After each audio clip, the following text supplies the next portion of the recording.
చూడమ్మా తామర పుష్పంలో పుట్టిందండి. అవునండి మహాతల్లి.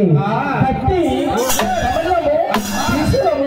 శంకు చక్రము బుట్ట పెట్టుకుని మహాతల్లి 3 వయసులు తీసుకుని అలా పుట్టింది.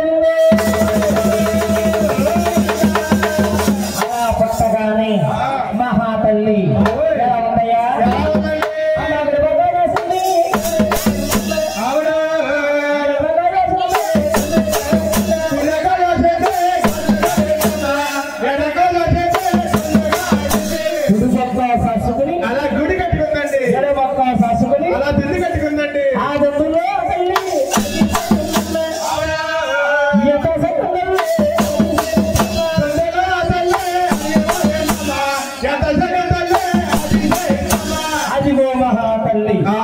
ఈ దొందు లోపల ఇలాగే